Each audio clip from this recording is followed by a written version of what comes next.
I know your favorite thing is to prepare for those quarterly board meetings. Is there such thing as a fun board meeting? I must right.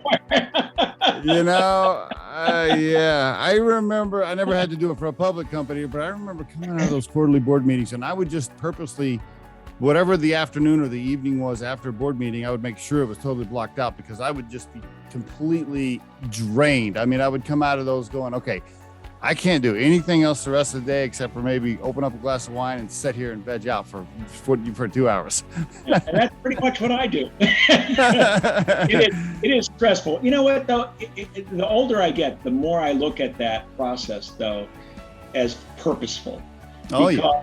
You know, that journey of getting prepared, and, you know, it just makes you think through what you're supposed to be doing.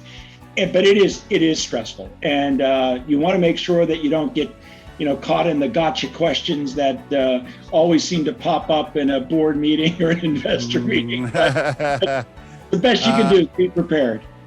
Be prepared. I also suggest, if you can, you get the quarterly board book ready for the listeners.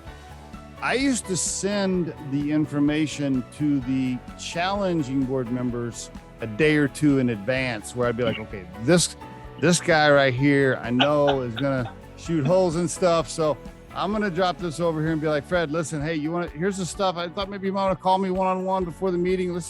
You can beat me up like ahead of time, and then when we get to the meeting, it's all, you know, we'll have a lot more fun. By the way, that is maybe one of the greatest pieces of advice I didn't learn till later on is, and I always tell people, have the meeting before the meeting. Yes, especially with the challenging ones. Now, the other tip there for the listeners is the challenging board members who at the time you're thinking, God, this guy's an asshole. But really, like, a lot of time, those are really the ones that provide the most value, the ones that push you a little bit. You know, Yes. the board members that just sit there and shake their head, yes, and don't really contribute, man, that doesn't do anything. That's a waste of time. So, you know, anyway. No, and I agree with you. I think it's those that challenge you, but you always know that they're also on your side, and they're also on the side of the business, right? Yes. They are the ones that are going to push you to think through your assumptions, your hypotheses, and they want to make the business better. So as long as it's not a personal ego trip, you end up with a few people in your life. As long as they're pushing you because they care about their investment, they care about their position, they care about the company, those are great board members to have. Yep, totally agree.